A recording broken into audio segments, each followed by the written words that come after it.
to be here to offer that opportunity to the Baldwin County and surrounding county areas. So we're so thankful to be able to offer this opportunity to you. We're originally from Montgomery, Alabama. I worked for UAB up in Montgomery in their endocrinology department for many, many years. I've been doing diabetes for probably about 27 years. It's my heart and my desire to be able to help patients. I have it in my family very strongly, so I'm very passionate about helping others with diabetes. I'm married. I have 4 boys and 3 grandsons and another grandson on the way, so we're very excited about that. All I know are boys, but that's good. So I wanted to just tell you a little bit about me and introduce me to you so you'll kind of know my background and where I'm coming from. But today what we want to talk about is diabetes and COVID. I know that we all have heard many topics and conversations about COVID over these last few months, and I know it's an exhausting topic that we all are dealing with. But today I want to address some concerns that I know that we all are dealing with as far as the risk factors when you have type 2 diabetes, type 1 diabetes, and just understanding a little bit more about your risk factors if you do indeed have diabetes. So just getting started, hope everyone can see my screen here, but the big question being, are people with diabetes more likely to get COVID? That's the question of the day. So just want to kind of explain to you, that's a big question, but want to go into a little more detail about what the answer to this question is. Here's what we found out and what we know so far. There's not enough data that we really can tell that can let us know whether or not we have a more likelihood of getting COVID-19 or not. So if you have diabetes, that doesn't necessarily mean that you're more likely to get COVID, but what it does mean is that you are more likely to have worse outcomes possibly if you do happen to acquire that virus.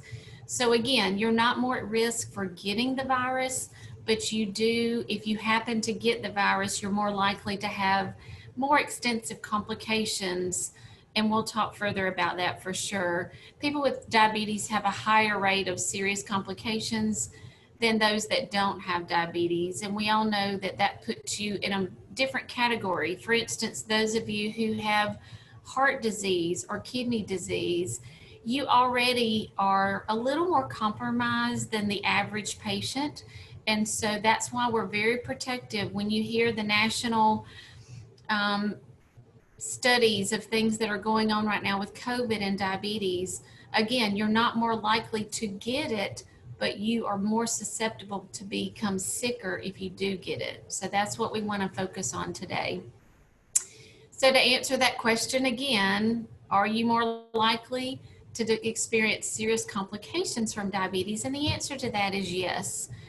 We have found that people with diabetes do face that higher chance of those serious complications. And I want to kind of dive into a little bit more of what we mean by that. It's been proven that if you, for instance, you have heart disease, you're much more likely to develop some infections, and you're much more compromised in your ability to fight off any infection. If you have diabetes and heart disease, for instance, your vulnerability to become sicker with this virus is very possible. Now, viral infections can increase inflammation in your general overall body, and when you have inflammation, that can make it harder to breathe, and it can make it harder for you to keep your blood sugars under control and those types of things. So we do want to make sure that we talk about how can we prevent that? How can we keep ourselves much more controlled before the infection starts if you have been susceptible to, we all are susceptible to getting COVID. What can I do? What can I make that I can control that can make me less likely to have those serious complications? So overall, the biggest thing is to make sure that you monitor your diet. I know that you get told this so many times from your doctor, but one of the biggest prescriptions that I can write for my patients is to tell you, just first of all, monitor what you're eating. Yes, we are all under a stressful situation, and it is such a thing as stressful eating.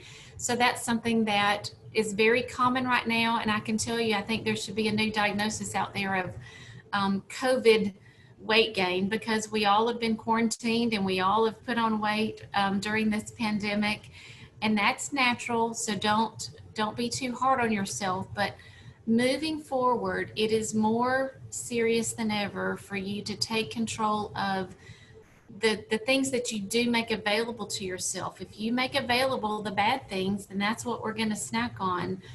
So just being mindful of that. I tell my patients a lot of times to keep a journal of what you're eating. Write down every day, good or bad.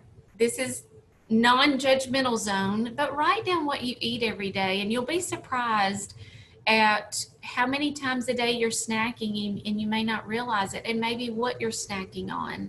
So again, diet is super important, and it's just as important as a real prescription for a drug is to monitor what you're eating.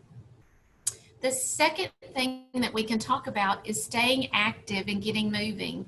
Again, we've all been pretty stationary when we've been quarantined, and now that we're not as quarantined, we're starting to get out, but you have to do that very carefully to not overexpose yourself to any higher risk of getting COVID-19. But staying active is very important. And I tell people what I mean by staying active is you don't have to go join a gym, but what I mean is if you are more sedentary, or you're restricted from arthritis or trouble moving around, and a lot of patients have trouble with osteoarthritis or rheumatoid arthritis or other joint issues, then I tell you, if you're more stationary, if you spend your time on the computer most of the day or watching TV, at every commercial, you have to get up out of your chair and walk around during the commercial. If it's walking up and down the hallway a few times, if it's walking to the mailbox 3 times that day, that's being more active than you were. That doesn't mean, again, that you have to go join a gym. If you like to swim, if you have exposure to an indoor gym, swimming pool, I know there's several around in these areas, go and get in the pool. That's great for your joints. There's no pressure on your joints, and that's good activity. It helps your blood sugars better, helps blood pressure, it helps you sleep better, it reduces stress. I know a lot of people are experiencing added stress due to loss of jobs, increased health issues, increased depression. Exercise is a key factor in helping with all of these things, but it certainly can help you manage your diabetes. The next thing is taking your medications properly. We want to make very sure that during these times you stay up with your prescriptions, that you don't let those lapse and delay your medications, because that's going to keep you on target with making sure that your blood sugars are under very good control. A lot of times it's hard, especially if you're on insulin, to get all of those shots in a day. If you're on a long-acting insulin and then you're on your short-acting insulins throughout the day, you know, if you work shift work, it's very hard for you to miss that one shot during your shift because you're too busy working to stop and to take that shot. Well, I have to tell you, it's very important for us to maintain all of your medicines every single day, because again, that's keeping you more under control so that you're not as likely to already be out of control with your diabetes. And if you happen to be exposed to COVID and be diagnosed, at least your blood sugars are controlled enough that we can manage your COVID symptoms a lot better and you'll heal better. The next thing is talking about monitoring your blood sugars daily. I know that's not anyone's favorite thing to think about, but I will tell you this, it's very important for you to check your blood sugars daily. No one really enjoys pricking their finger, but if you can at least check a morning blood sugar and a bedtime blood sugar, If you're on oral medications, if you're on insulin, I would really encourage you to check before breakfast, lunch, dinner, and bedtime. I know that's a lot, but if you don't know your numbers, you have no way of knowing how you're doing. And then you have to wait till you go to the doctor and find out from them what your blood sugars are doing. So I think it's important for you to be in charge of your numbers and in charge of your blood sugars. There are new things out there now too that you can check your blood sugars with, and you don't have to stick your finger. I'm sure a lot of you have seen commercials about the continuous glucose monitor, the Libre, the Dexcom. These are things that are super easy to use now. You wear it, it's like the size of a quarter. You put it on your arm. There's an app on your phone, and you literally just take your phone and beep your sensor, and it tells you your blood sugar. You can check your blood sugar 100 times a day if you want to, but the Dexcom reads your blood sugar every 5 minutes. The Libre reads your blood sugar every minute. They have a few little differences, but they're both great devices. Medtronic has a sensor that you can wear as well. So there's a lot of things out there, if you don't like sticking your fingers, that you can still check your blood sugars without having to go through all that pain. So don't let sticking your finger be an excuse that you don't like to do that. Get adequate rest. I can't stress this enough.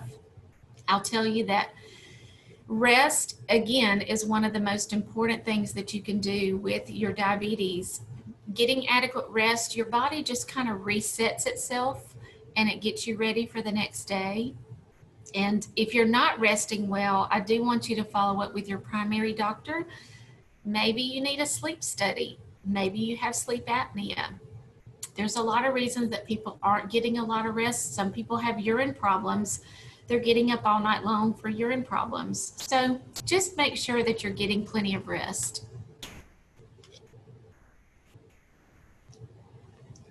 The next thing that we want to talk about is keeping your regular appointments with your doctor. Take your blood sugars with you. Make sure that if you don't feel comfortable going to the doctor, that virtual appointments, I've had 2 today, virtual appointments are available, and that's something that we want to make sure that you know. We want to keep you safe. If you don't feel safe coming into the doctor's office, we completely understand that, and we want to make sure that you know that we want to do it virtually so that we can still continue to keep up with your blood sugars, keep up with your A1C, keep up with what your numbers are doing.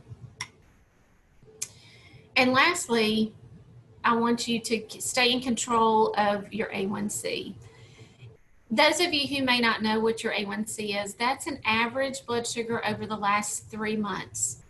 And that lets us know what your average blood sugar is. If you don't know what that number means, I want to kind of explain a little bit more about what that number means to you, because it's very, very important for us to keep up with that. So here's a good little illustration of what an A1C is. Again, an A1C is telling me what your average blood sugar is over the last 3 months. Looking at this chart, you can see around a 6 or 7, that's a very good number. That tells me your average blood sugar is between 154 and 126, somewhere in that range. That's very good. If you get on up into the higher range, you're more likely to have complications in general with diabetes, heart disease, kidney disease, neuropathy. And if you get up into the 10 range and above, this is very, very risky. For the higher your A1C, the more likely you are to have complications. So again, if you don't know what your A1C is, now's the day to find out what your A1C is. Every time you go to your doctor, you need to ask them at least every 3 months to please check my A1C and know what these numbers are. I certainly hope that you can keep up with those because with diabetes, you've got to be in control of the disease and not let it control you. When you're looking at all of these factors, this is what's going to help you to stay in better control, to make you less likely to have complications from COVID. Let's move on to preventing risk of COVID-19. Again, you've heard these things over and over again, but I do want to reinforce a lot of these things with you. You know, we've all been doing this for so long that it's easy for us to forget and kind of get lax in our ways again because we're super tired of having to do all these different regimens. But I just want to encourage you, let's get through this flu season. Let's get through the colder season.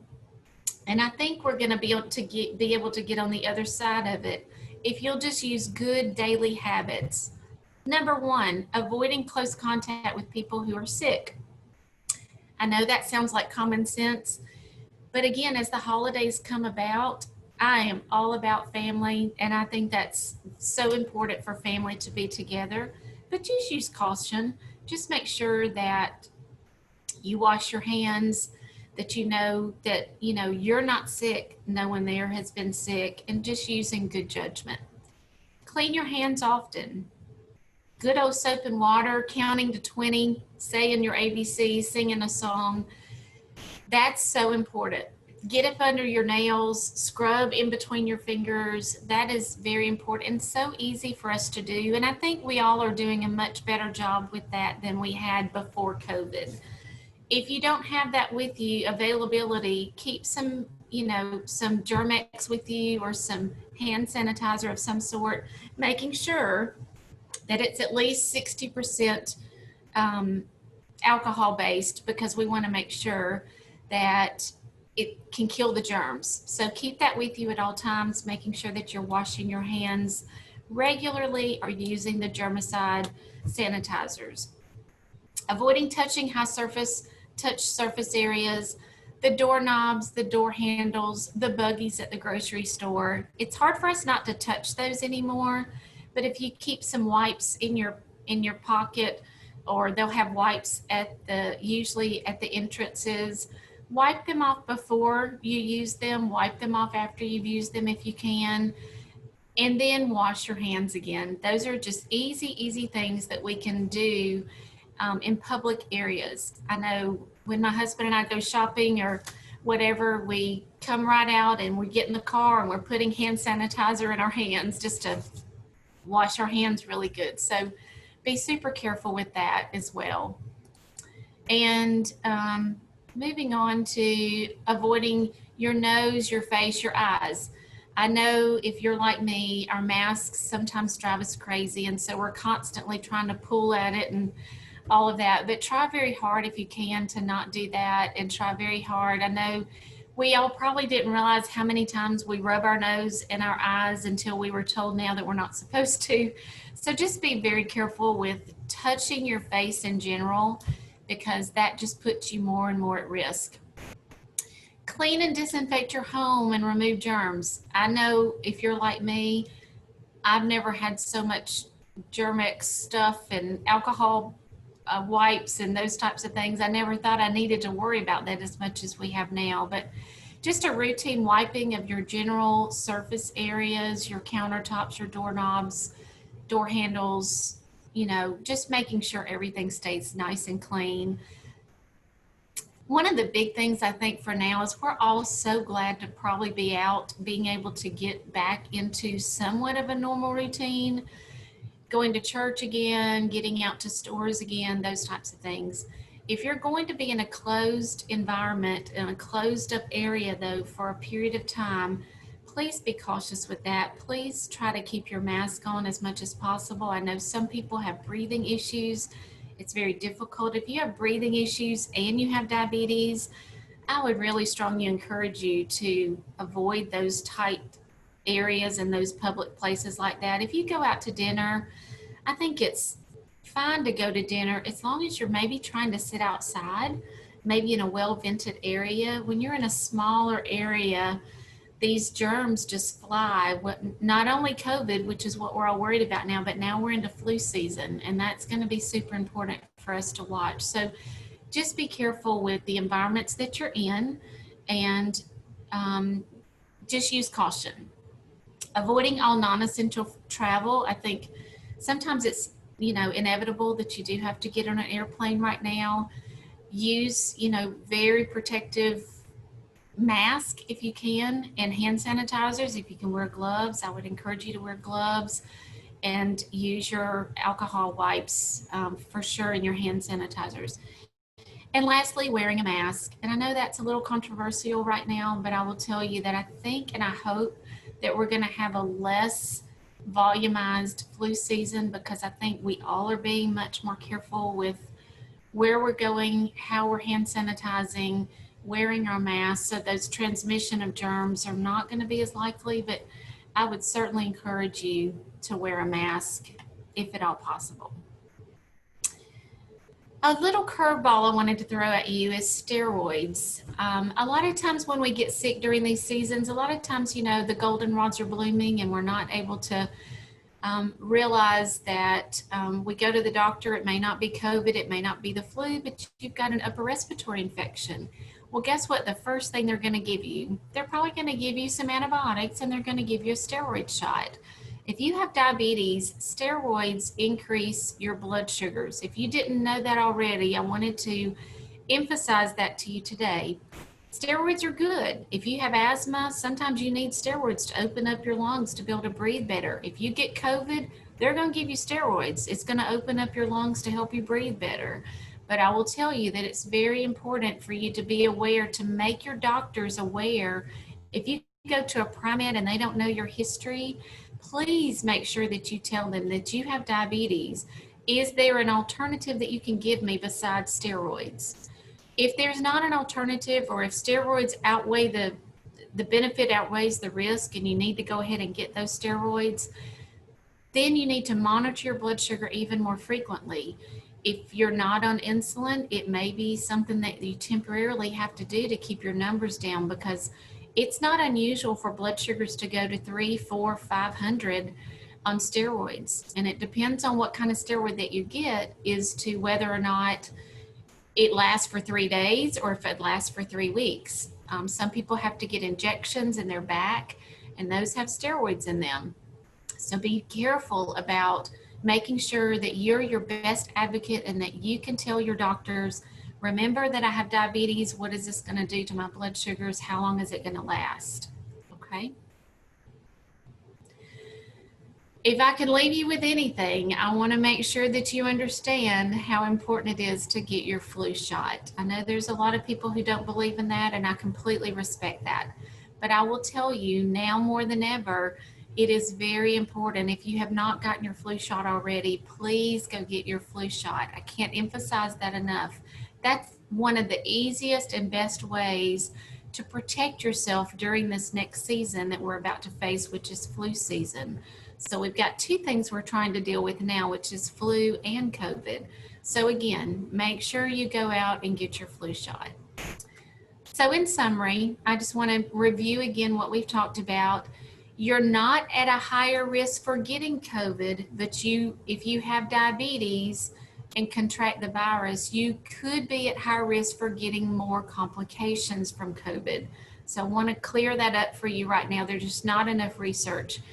Please make sure that you're trying to manage your diabetes. Work with your diabetes physicians, with your family physicians, to make sure that you are doing everything you can to stay in good control of your blood sugars.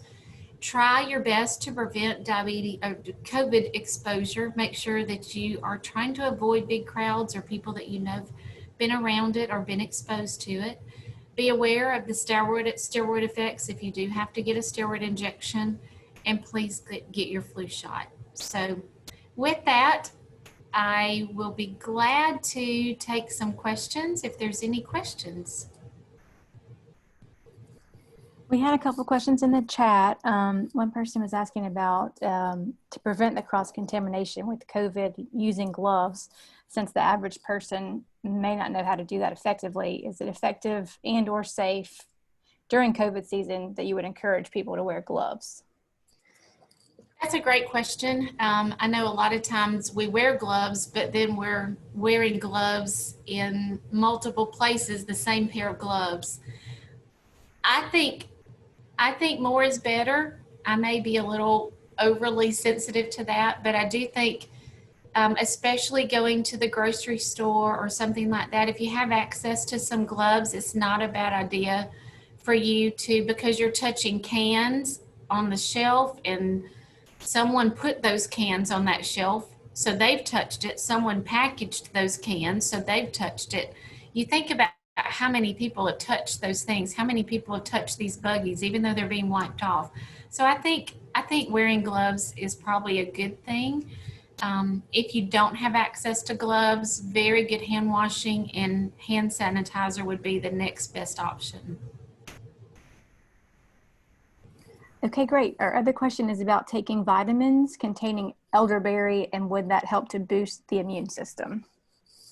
I've heard very good research about elderberry. I haven't heard it as much in the COVID piece as much as I have in general. I think elderberry has great antioxidants in it. So I don't think it would be, I'm very much a believer in being proactive with natural, healthy approaches. Less medicine is best in my book. But so if there's natural things that we can do to boost your immunity, vitamin C obviously is very important. Vitamin D is very important. So if you can add some of those products to your daily regimen, I think that's very good. Yeah. I see that they also drink, it's gone away here. Let's see. There was a follow-up about vitamin D and zinc, and then herbal teas with turmeric, ginger, and echinacea. Yes. So the herbal teas, again, what you're looking for when you're doing all these antioxidants is detoxifying your body from all the environmental stressors that we eat, breathe in, drink. And so herbal teas I think are very good. Turmeric is a good anti-inflammatory. I know a lot of orthopedic physicians use turmeric to help with inflammation of the joints. So I think that's also very beneficial. Um, I think you can overdo it with some of the supplements. So I think sometimes you have to be balanced with how much you're doing. But I think turmeric is very good. I think vitamin D at this time, vitamin C is good. And zinc is also been proven to be very good. I think you have to use zinc in episodes where you feel like you might have been exposed. Then I think you do a boost of zinc for maybe 30 days. I don't think that zinc is a daily a routine thing that you need to continue to do, but I think that if you feel like you've been exposed or you feel like you're getting sick, I think doing zinc for a period of time is a good thing. Okay, great. That seems to be all of our questions. So we appreciate your time. Thank you so much. You're welcome. Thank you all. All right, great. Thanks, everybody. Thank you.